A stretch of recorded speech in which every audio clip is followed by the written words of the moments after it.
Good morning, guys. Welcome back to the channel. You ever fix a car and then immediately break it by smacking it into a curb?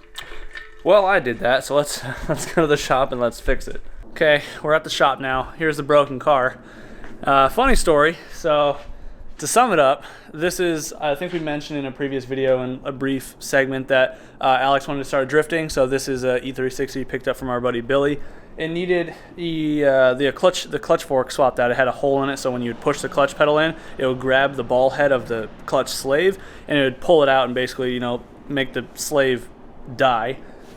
Me and Jeff pulled the trans. Super easy on these cars. Everything was fixed, good to go. Changed out some fuel leaks that were happening in the engine compartment, and then it needs a few little bits of TLC, which is also what we're doing today. But we got it going. It's got some meat on the back, and this is an M50 motor, so it's a 2.5 liter, unlike my 2.8. So we didn't even know if this thing was going to do the thing. So I took it out, was doing some drifting, and the power steering on this car has been shot, basically, and my pump is also what we have to change today because mine's like about to explode. This one is basically dead. You kind of get a few turns of power steering, and then you get none, then you get a few. And so when I took it out for the first lap around the block, it did fine. I was able to drift it a little bit, do a few manjis, and I was like, heck yeah, this thing's spinning. The tires did great. And then went to take Alex out, and I wanted him to drive, and he was like, let's just go. You handle it, whatever. Show him the ropes. And then we initiated, got one flick more, and then went to switch back. But as we were coming to rotation, the power steering just fully shit the bed, and nothing we could do. We were facing the curb at that point, so we ate the curb. And thankfully, I mean unthankfully, but thankfully, the BMW has a lot of weak points in the rear end, like it all collapses. So some of those weak points, the diff cover obviously sheared the ear, just some cast aluminum, but found a blown up diff of the same spec with a good case on it for 50 bucks. And then the control arm, which I already tossed because we already swapped it. But just to show you what it looks like, the stock E36 control arms are literally just these little scrawny dick stamped steel pieces. The other one bent, so found the matching arms with the diff for like 60 bucks. Ironically, at a guy that lives like right in between Alex and I. So that was really convenient because he was like 5 minutes away from my house. And yeah, we also checked the diff because, mind you, this car we hadn't bolt checked yet, so we're also acknowledging that everything in here was also damaged or loose even prior to whacking the curb. And then another fun thing was the axle. It just tore the boot, and I think it killed part of the cup. But trying to get the axle out, because we were just going to try and drop it off to the local rack and axle place to rebuild it, until we realized this axle's never been changed before, so it was fully friction seized, whatever, welded in there. So you can see those threads. It used to be a lot taller. Bunch of heat cycles with map gas, big old hammer, tried doing literally everything we could. The only thing that finally broke it free was Harbor Freight sells these little 3-claw pullers, but they sell one with a 10-ton bottle jack on it. That's what we had to do to get it out. So with that, getting the axle killed, it also killed the wheel bearing with all the heat cycling and the map gassing and the hammering. And then it also, I mean, the rotors were already cracked, but it snapped the rotor. No surprise there. We probably should have found a better grabbing point. But so that's basically what we got to do today. My car is good. My drive shaft center support bearing is whining really loud, so I'm going to change that out. That's pretty quick. And then my power steering, like I mentioned, is also shot, so I'll be changing that out. And then we also are basically doing the same thing on his car, but also putting on some new, replacing the parts in the corner. We do have Max Speeding Rod sending us out some coilovers, but due to the holidays and inventory, being scarce right now, those won't be here for probably another 2 weeks. So in the meantime, he had some leftover ground controls from a previous car that he had sold in his parts bin, so we're just slapping those on as a temporary fix for the moment, just to be able to get some seat time in, hopefully this Saturday, like I had mentioned. So, I mean, shit happens. It's drifting. Hot damn. Yeah, I mean, like, we'll just, hopefully there's no other issues after doing this stuff, like just kind of shaking down the car for other things in the next day and a half. I think it'll be fine. I mean, we do have to re-weld the diff because whoever welded it did it super, super cold. It didn't break. Thankfully, the welds haven't broken yet, but before they do, I'm just going to put a plate in it and, put some hotter welds in it. But I think the car will be good. It has a little vacuum leak, but he bought the boot to fix it, and then, I don't know, just small stuff like that. Yeah, just couple little things, but yeah, I'm just ready to beat on a car a little bit, I just want to take it out and, hammer on it and learn some stuff. So. I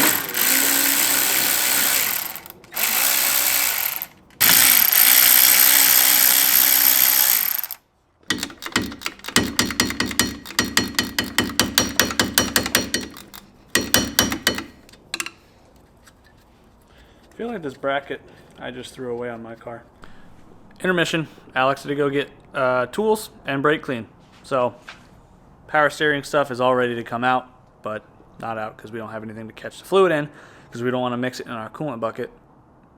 So getting a tray and a turkey baster, and then getting some bellows because his are shot, and then getting some brake clean so we can clean everything and weld the diff. So I'm kind of stuck. So we'll see in a minute.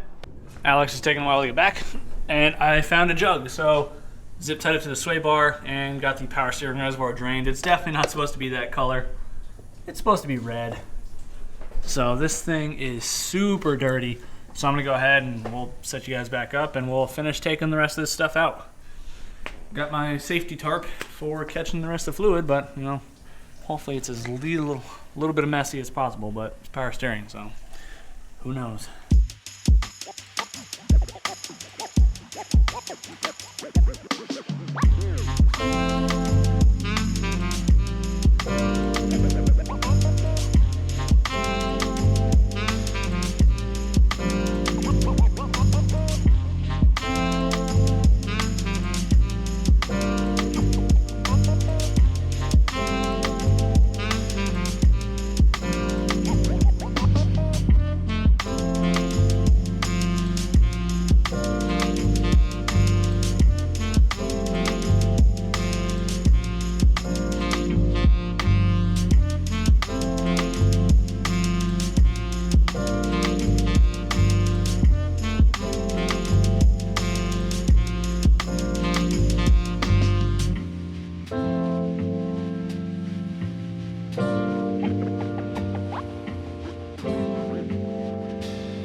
Well, I know it's hard to see it, but all of the, wow, you're zoomed in.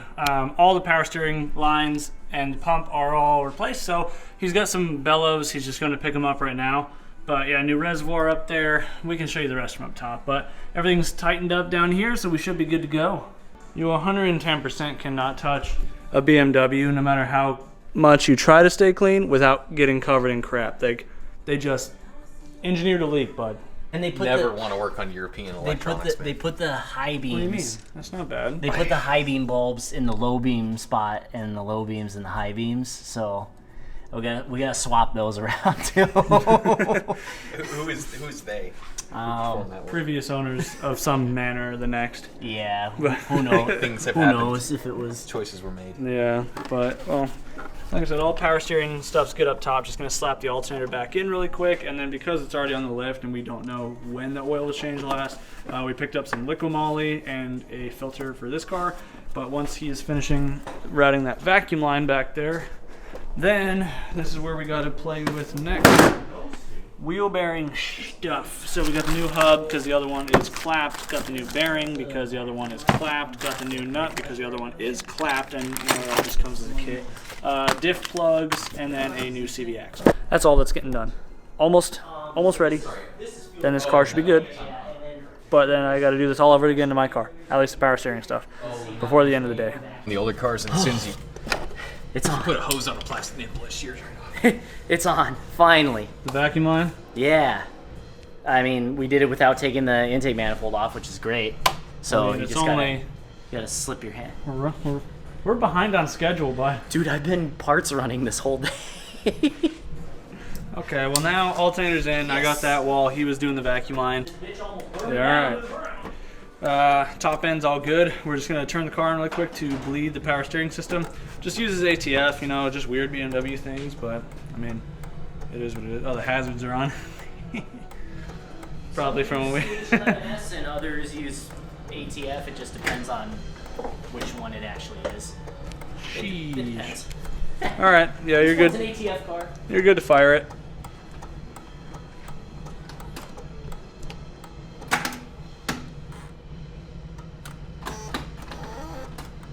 doing something.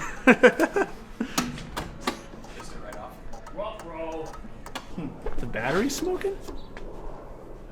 Interesting. Oh, the negative terminal's not tight though. Oh yeah, that stank. What the hell?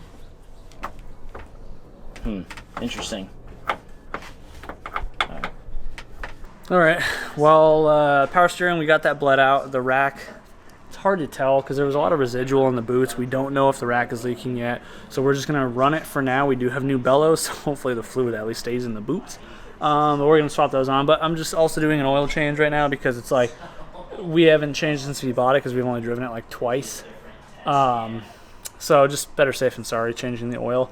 And then we can just change the wheel bearing, and then this car is done. Then my car is up next on the chopping block. But this thing is so close to being able to rip. Everybody else is just kind of taking a break right now. And I'm waiting for the oil to finish draining. So, yeah. Slowly but surely. I thought this day was going to go a lot faster, but yeah, that's not happening. Wow. All right, it's wheel bearing time.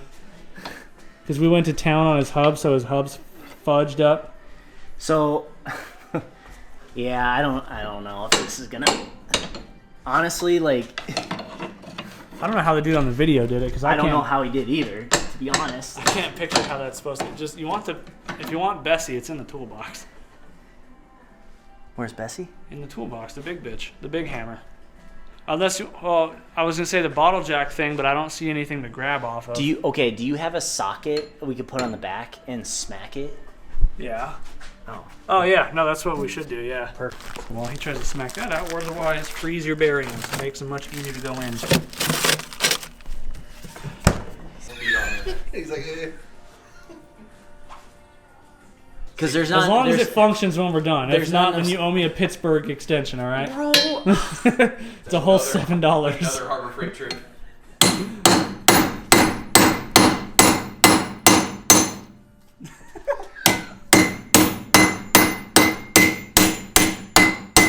Actually moving or no? Keep going.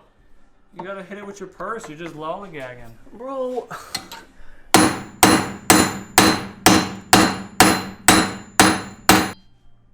I need to take a break.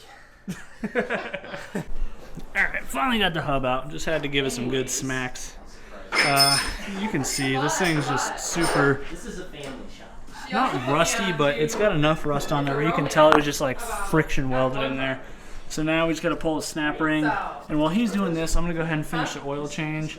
And I actually, before I finish the oil change, since he needs the car in the air, I'm gonna go ahead and swap the diff cover, try and change the bushings, and then also, first things first, I'm gonna try and re-weld this diff. So I gotta make some plates for it, and yeah, just buzz it in there. It was able to go in without using the puller tool to actually push it back in. I missed the first half of that sentence, so reiterate. Oh, so we froze the new bearing and then heated the hub with propane, and it was enough to we just used the old bearing and just tapped it straight in, and it went in and fully seated.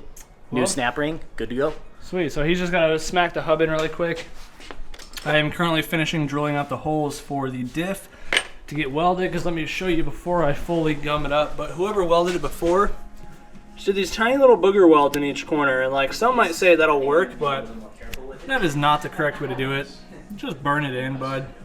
This is like Harbor Freight ice cold 110 volt welds. Get yourself a big boy. Heat it up, send it to, I mean, you can do a 110. I did that all day before I got the big welder, but you gotta preheat this. This was not preheated. This was definitely going to break. If not at the next drift event, any one after. So,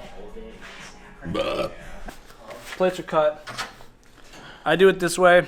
I like to drill holes in the middle of these plates because it lets the fluid go through. I've mentioned this a few times in previous videos, but if you're just popping in, I personally believe that it makes the diff last longer. If you don't put plates at all, then you risk spatter on the important components. If you don't put any holes, then I believe that you can overheat the diff fluid without it traveling, you know, around the differential. So easy enough. Get your welder set up, slap it in there.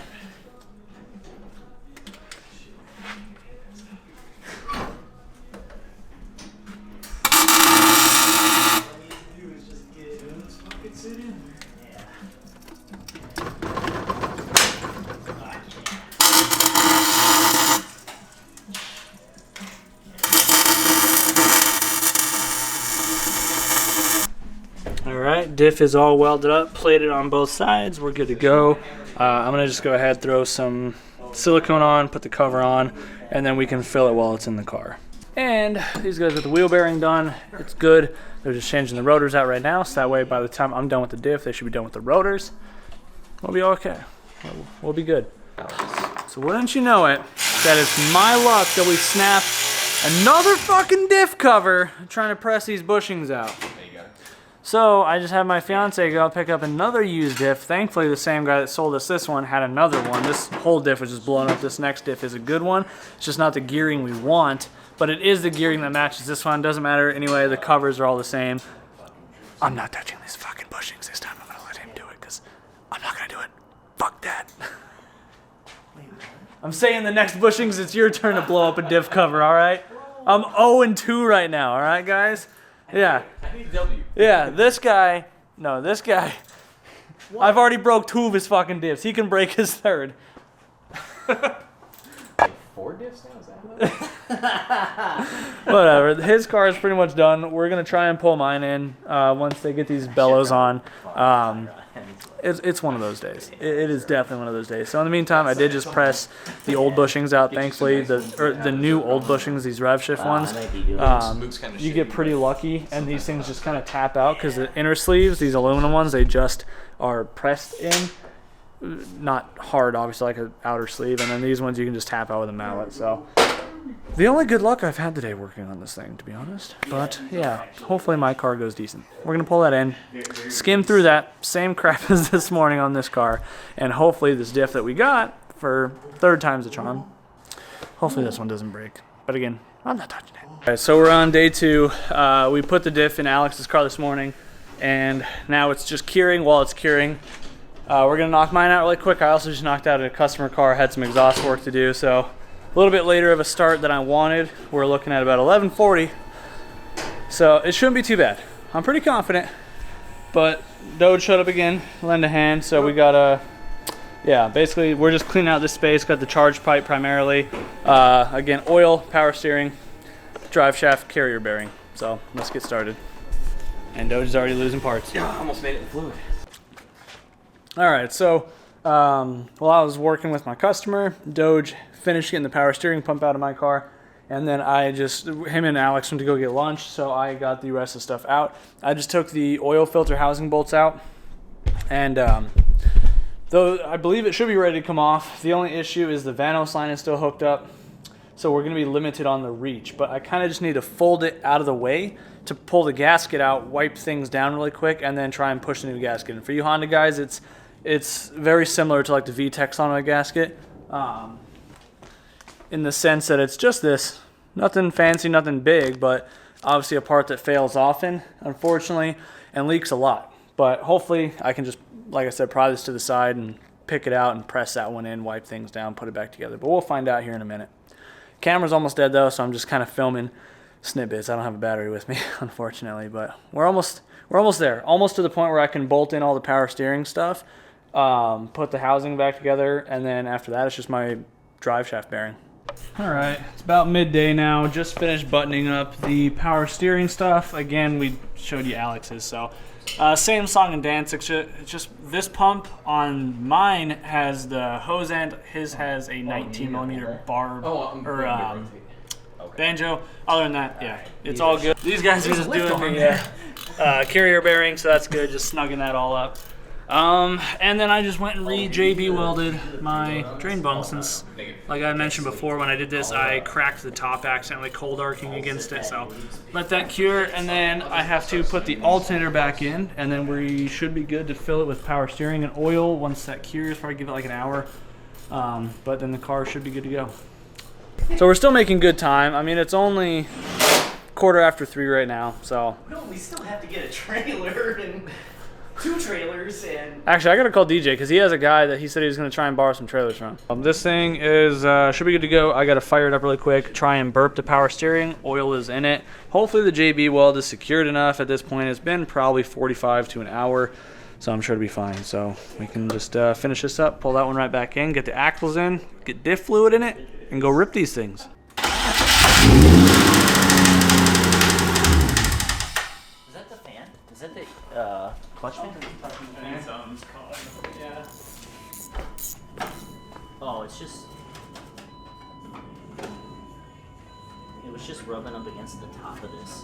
Probably leaned against it. I was gonna say. Oh. Yeah. Oh my god. So I think we all had to say for a second. Yeah, that's right. Okay, so my car, good to go. I still have a little bit of an oil leak. Unfortunately, I think it's the oil pan, which is a nightmare to pull on these cars. If you guys have ever had a Miata or any sort of BMW, you understand the pain. But we got his car racked back up. We're going to throw the axles in it really quick, get some diff fluid in it, and then we will see how this thing drives here shortly. And assuming everything's good, assuming my car makes it home without a massive oil leak under the car or puddle, then I can come back for the truck tonight. He can go get his dad's truck that has the towing capacity that U-Haul will allow, and we can go get trailers in the morning, hit the road, and see you in the next video. But for now, let's finish this up really quick and test drive it. All right, we are down to the wire on this thing, so it's running. We got the diff filled, axles are in. Axles put up a bit of a fight. Yeah, we're just gonna spin around the block really quick. These are the power steering's feeling a little tight, but the car also does have some meaty tires on it right now, so hopefully it's just that. But it's been a hell of a day. It's been a long ass day. Yeah, it is. But it's not even done yet. Technically. It's not even over yet. Yeah, because assuming that this all works and like the power steering was at least decent enough, we got to make a battery tie down. But thankfully that should be relatively easy. So, oh boy. It actually has reverse lights. No way. Yeah.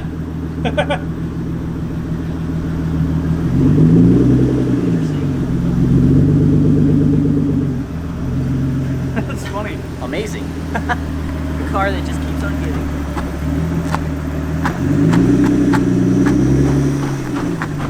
Well, the welded diff be welded. Yeah, it's a lot more solid than it was before.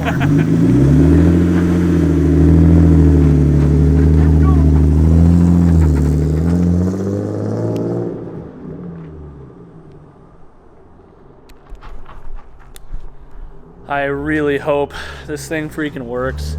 It's been a massively long 2 days trying to get these cars up to snuff, and like, I think my car is good. Like I said, I'm pretty sure my oil pan gasket's leaking again already because just they're really poorly designed. So I think next time I'm just gonna Honda bond everything like I would like a K series. But despite that, so far power steering seems good on mine. So just praying Alex's car works so we can go drift tomorrow.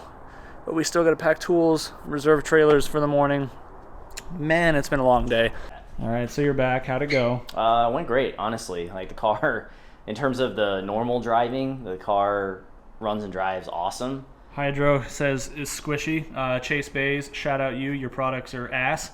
But also could be the fact that it's the wrong kit for the car, so it's only biting half the caliper. But you just got to pull it a few times, so I don't think that's... Whatever. That's beside the point. You don't need to learn with that anyway.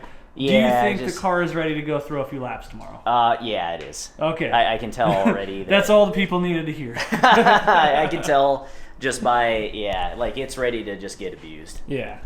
And that's good. That means 2 days worth of bullshit on all three of our parts played out. So again, mine's probably leaking a little bit of oil from this stupid oil pan gasket again, but that shouldn't stop me. I think we're good to go. So if you guys did enjoy this video, be sure to let me know in the comments down below. If you want to help support the channel further, I do have merch. Or if you're local, hit me up at Velocity Race Fab if you want some work done. We can get you taken care of. And yeah, hopefully tomorrow goes well. We still have a lot of shit to do because we got to pack bags, tool bags, and you know, all the other stuff. Go to the store, get lunch stuff. So yeah, I'm going to cut you guys out. Do what you love for you. But the rest, thanks for spending some time of your day. You got some dust on your lens. See you in the next one. Peace out.